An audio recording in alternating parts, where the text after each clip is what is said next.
Los ídolos populares generalmente tienen los pies de barro porque lo que cuentan sobre su vida no es absolutamente cierto. Por ejemplo, lo que el cuento dice y lo que cuenta el libro del periodista.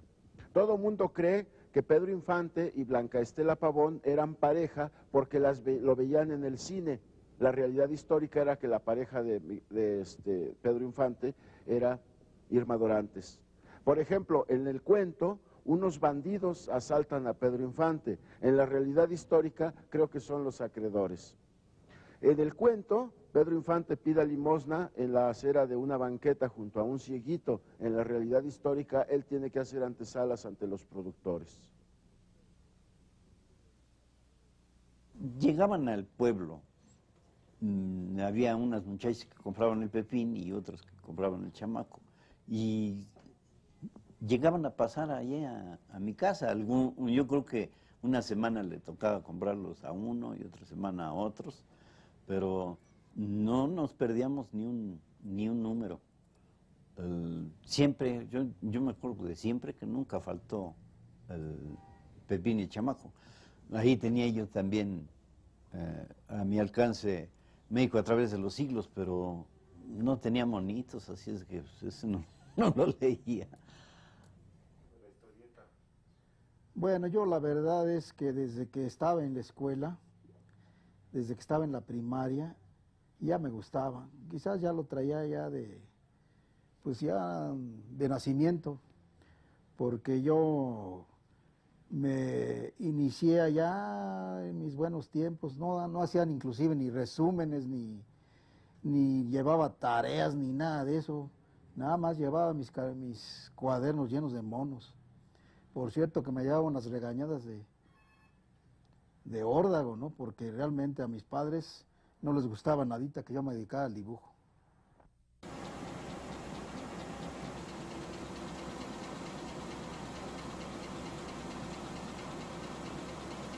Después vi que editaban una revista que a mí me interesó mucho en la Secretaría de Educación. Ya me inclinaba yo por los asuntos culturales.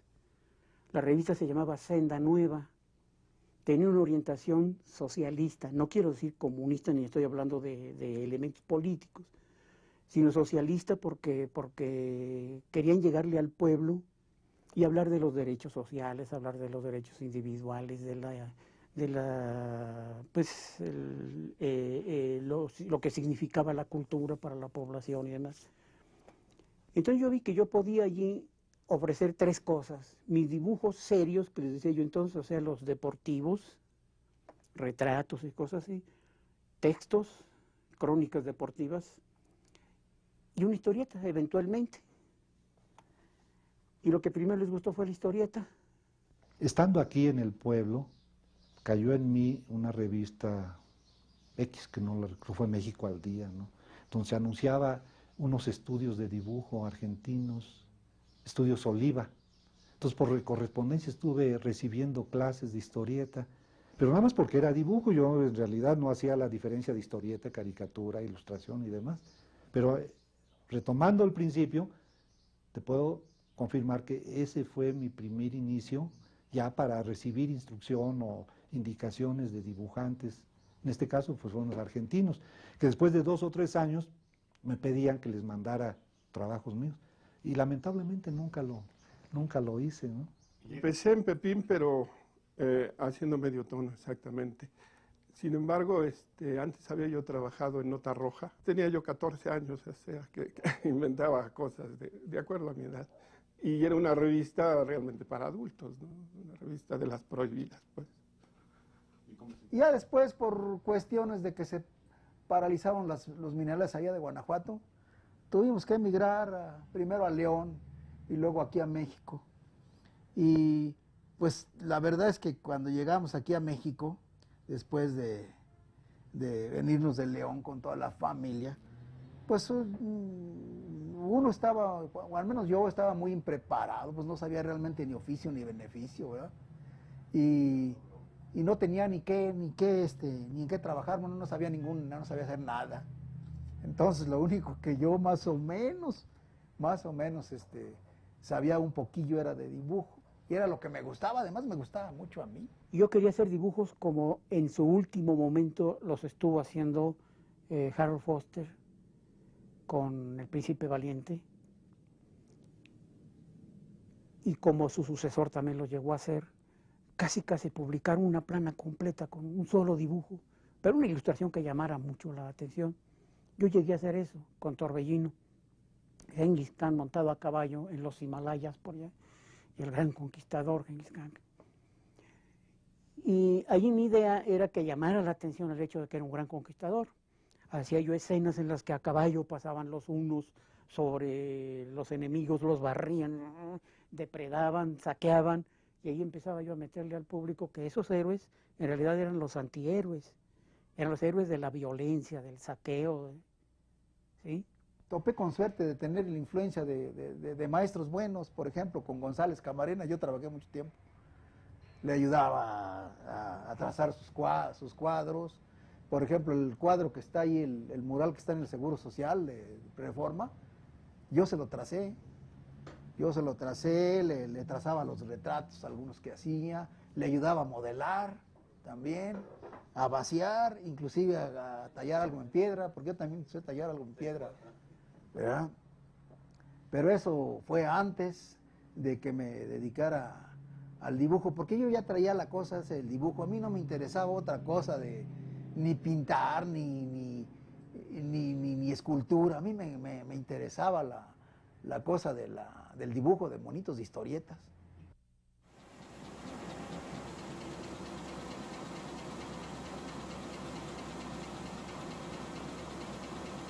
Yo me voy a la Secretaría de Educación Pública, me acaba de llamar el secretario de Educación, que era Agustín Yáñez, para ser su asesor, como lo que yo era.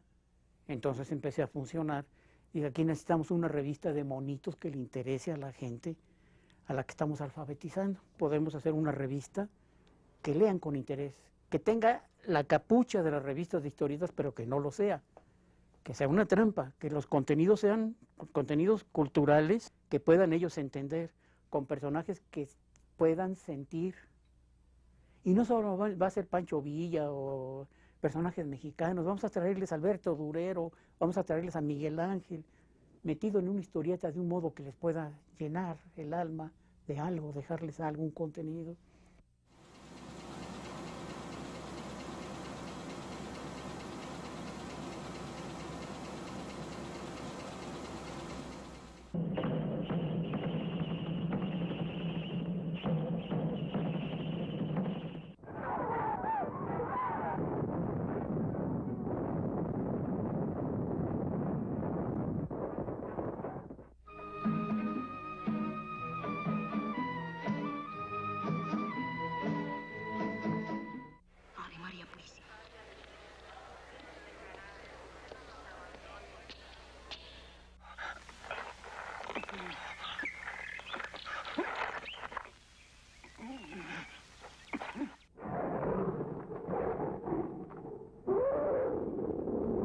¿Quieres trabajar con nosotros? Le digo, pues sí, cómo no.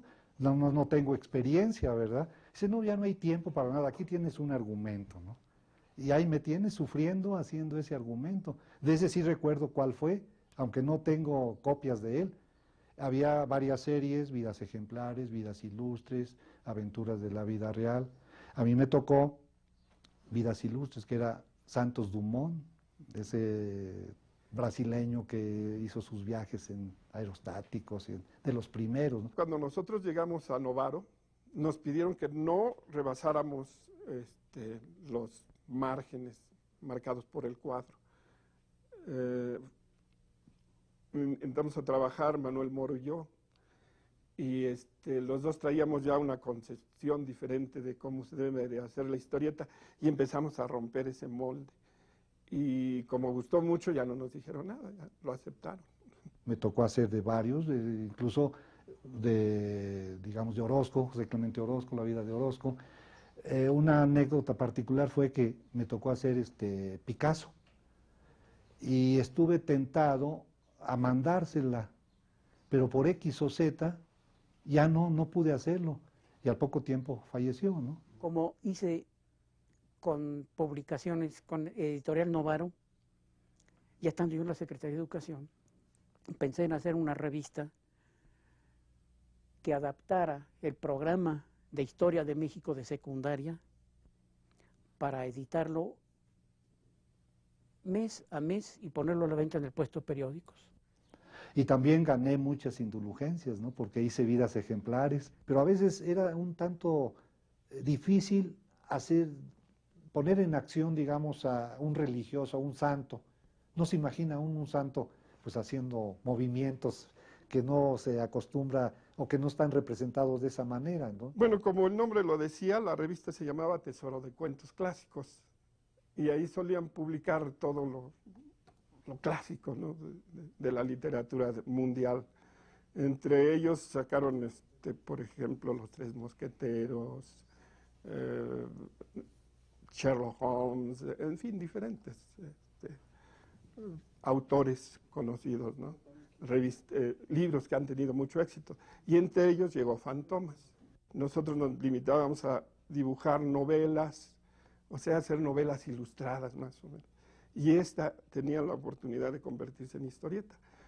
La llené de todas las ideas que yo tenía acerca de cómo debe ser una historieta y salió Fantomas y pues fue un éxito afortunadamente, con muchas cosas que le agregué al argumento, dándole movimiento de historieta.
Guillermo Mendizábal me mandó llamar para que le ayudara yo en la revista de Duda porque Chávez Pion no podía realizar la semanal y entonces empecé a intervenir en algunos episodios, más o menos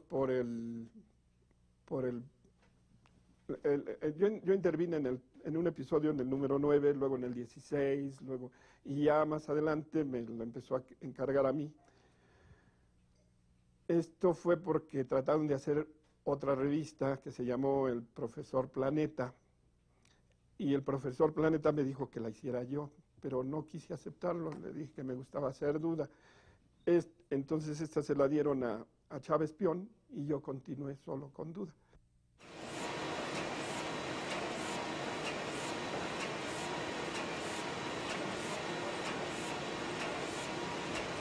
Se dio una pequeña coyuntura y entonces en esa coyuntura era viable generar una regeneración de la historieta en México utilizando el peso de la intervención del aparato estatal en cultura, con el eterno riesgo de que se podía quedar a mitad de camino o ser destruido por el toque de Midas del Estado mexicano, que tiene el toque de Midas al revés, ¿no? Entonces me ofrecieron el trabajo de dirigir el departamento de historietas y fotonovelas, por cierto. Yo en aquella época tenía otro empleo, siempre le he tenido pánico al Estado mexicano, pánico, odio combinados, pero parecía que sí querían, pues, ¿no?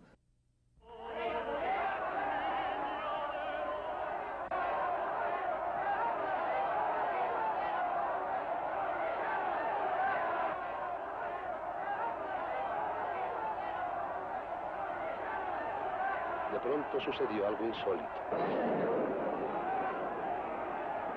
Respetable público, Porfirio Díaz ha renunciado a la presidencia y esta misma noche partirá a Veracruz para embarcarse y salir de la patria para siempre. ¡Viva Madero! ¡Viva! ¡Muera Porfirio Díaz! ¡Muera! ¡Viejo reaccionario científico! me moví en el terreno de la historia porque era el más fácil de vender en el espacio de la SEP, ¿no?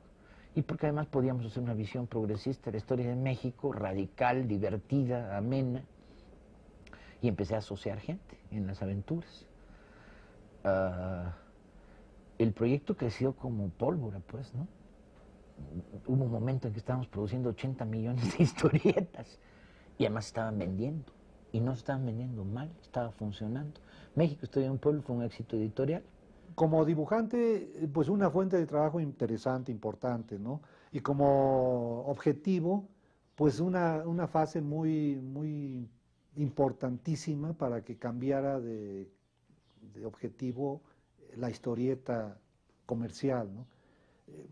Lamentablemente lo único que se cumplió fueron México, Historia de un Pueblo, 17, 18 tomos, novelas mexicanas, que también me tocó hacer algunas. Recuerdo muy bien si me dieron primero Juan Pérez Jolote o Los de Abajo. Los dos eran muy buenos temas, pero los dos no me salieron muy bien. La verdad, yo me quedé medio, pues hasta con cierta pena, porque no era lo que yo puedo dar o lo que a mí me gusta.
La que más me gustó fue la del Periquillo Sarmiento. Igual, no obstante que es de otra época, se identifica uno mucho con el Periquillo de las inquietudes que tiene uno de chavo, de que le entra uno a todo y al final de cuentas no hace uno nada. Y él se recibió de bachiller, pero no sé para qué. Así yo me recibí de dibujante de publicidad. Mi pasión era dibujar monos.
Antes de México Historia de un Pueblo fue El Hilo Roto, ¿no?